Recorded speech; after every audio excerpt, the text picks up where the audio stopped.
610. Kebanyakan orang berasumsi Disney lah yang menyebabkan hal ini terjadi. Fakta atau opini?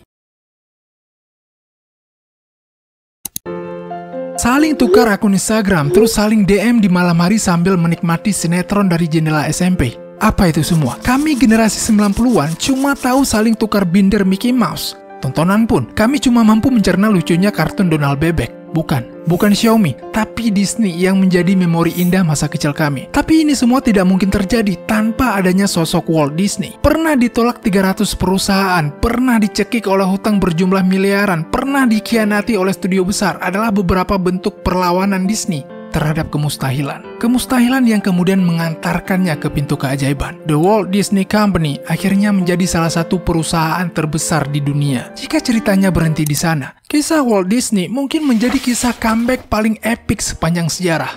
Tapi tidak, ceritanya tidak berhenti di sana. Kisah The Walt Disney Company berlanjut hingga sekarang. Tapi laju kisah yang sebelumnya melaju ke arah inspiratif, sekarang berbelok haluannya ke arah destruktif. Politik, suap, menjadi mata-mata FBI, LGBT, monopoli. Semuanya sekarang menjadi bagian dari Disney.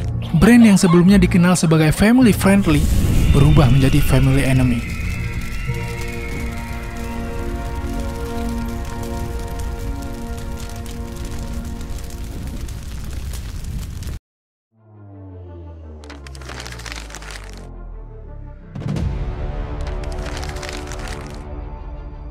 Umur 19 tahun, ketika kita masih asik perang stiker cabul di grup WhatsApp, Walt Disney telah merasakan bagaimana dipecat dan harus memulai usahanya sendiri. Setelah beberapa kali jatuh bangun, Walt Disney akhirnya memiliki modal untuk menembus Hollywood. Alice Wonderland menjadi karya yang digunakannya untuk membentuk The Walt Disney Company. Tapi tidak seperti anak zaman sekarang yang langsung menuliskan kata entrepreneur di bio Instagramnya. Walt Disney malah mulai menulis cerita-cerita baru, karakter-karakter baru, untuk semakin memperkuat posisi kesuksesannya. Terciptalah Mickey Mouse, Pluto, Goofy, Donald Duck, Cinderella, dan berbagai macam karya yang menuai kesuksesan besar. Sampai Walt Disney merilis film Pinocchio.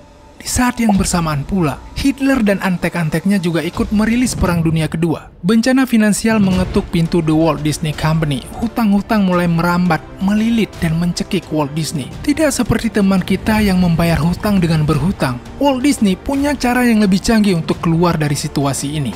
Menjual sahamnya ke publik. Tahun 1940, The Walt Disney Company resmi meluncur ke pasar saham. Sebuah keputusan yang jika saja Walt Disney ketahui dampaknya, mungkin dia tidak akan pernah mengambil keputusan ini.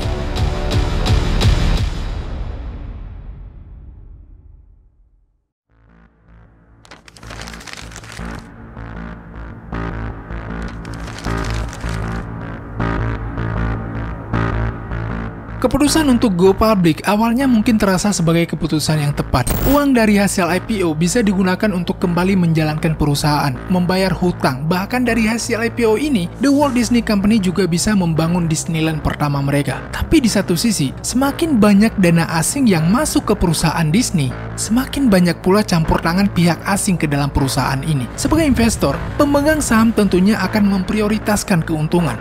Perlahan, ideologi The Walt Disney Company bergeser dari idealis menjadi kapitalis, dari inovatif menjadi repetitif, dari memberi penonton manfaat menjadi memanfaatkan penonton. Salah satu cara paling mudah untuk menghasilkan uang cepat sebanyak-banyaknya adalah dengan mengakuisisi. Marvel, Lucasfilm, Pixar, ABC, dan beberapa perusahaan lainnya telah menjadi bagian dari Disney. Terakhir 20th Century yang diakuisisi dengan harga 71 miliar dolar. Sekilas, kondisi ini mungkin terlihat seperti win-win situation. Pemilik perusahaan mendapatkan uang, Disney mendapatkan perusahaan dengan segudang intellectual property, sekaligus juga mengurangi saingan dan bisa memonopoli. Tapi kondisi ini juga bisa dipandang dari sisi lain, lose-lose situation. Alih-alih menciptakan film baru dengan karakter baru, Disney malah akan terus-terusan mengeksploitasi franchise-franchise yang telah memiliki fanbase besar ini untuk mengeruk keuntungan dengan cepat. Berapa banyak franchise-franchise yang dipegang oleh Disney memiliki cerita yang tidak berujung. Ujung-ujungnya franchise tersebut akan di-remake, di-spin-off, atau di-sequel-prequelkan. Tentu, awalnya taktik ini akan terlihat berjalan. Tapi berapa lama sampai penggemar-penggemarnya mulai dibosankan oleh taktik repetitif yang jauh dari kata inovatif ini? Keinginan Disney untuk mendapatkan keuntungan cepat dan banyak juga semakin memperburuk proses produksi film-filmnya mereka. Oppenheimer mulai digarap Christopher Nolan sejak beberapa tahun lalu. Demikian juga dengan Indiana Jones 5. Hanya ada satu perbedaan antara proses produksi kedua film ini.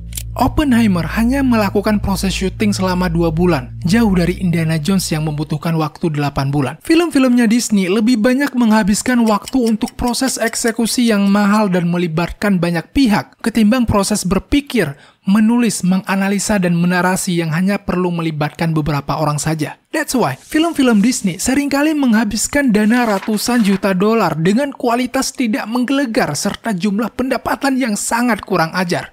Jadi wajar, jika dalam 15 bulan terakhir ini saja, Disney telah mengalami kerugian 2 miliar dolar hanya dari film-filmnya mereka. Jelas, ini adalah lose situation untuk Disney, dan performa buruk ini juga menjadi lose situation bagi kreator dari franchise ini, yang sudah puluhan tahun menjaga reputasi baiknya.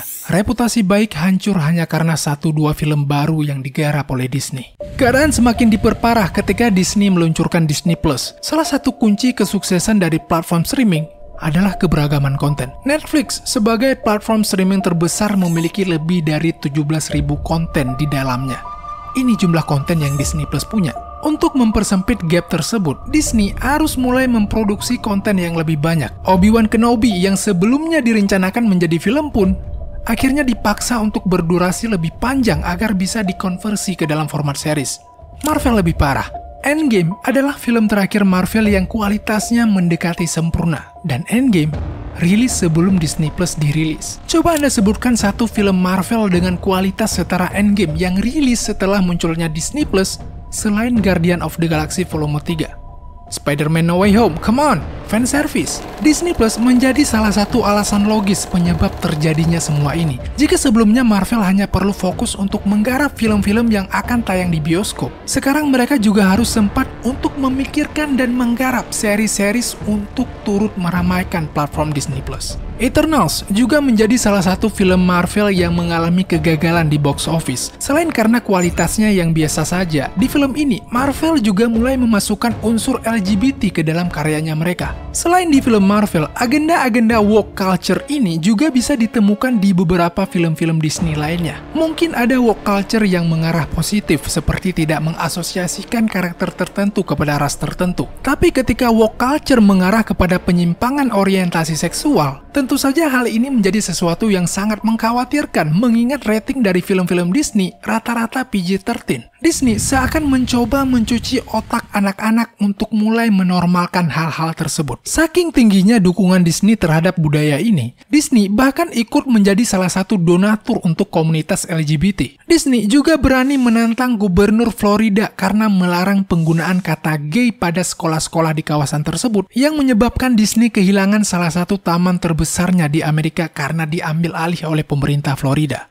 Yang menjadi pertanyaan, kenapa Disney bisa segitunya membela woke culture ini? Sejak memutuskan untuk IPO di tahun 1940, mayoritas saham The Walt Disney Company dimiliki oleh beberapa perusahaan investasi. Sudah pasti orientasi dari perusahaan ini adalah keuntungan. Menjaga valuasi nilai saham menjadi salah satu cara untuk mendapatkan keuntungan ini. Dan salah satu cara menjaga valuasi ini adalah dengan menjaga skor ESG tetap tinggi.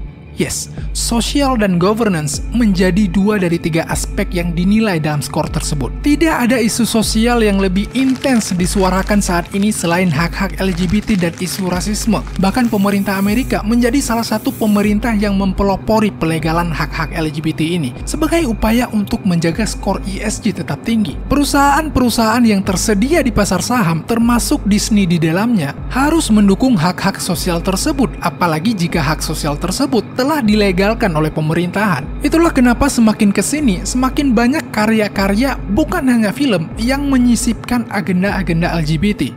Tapi sebenarnya agenda LGBT ini bukan hal baru di dunia perfilman. Seri-series besar seperti Game of Thrones, Prison Break, atau film-film seperti Philadelphia juga pernah melakukan hal serupa. Pertanyaannya, kenapa rasanya orang-orang sekarang itu lebih mudah berapi-api jika ada film-film yang menyisipkan agenda ini?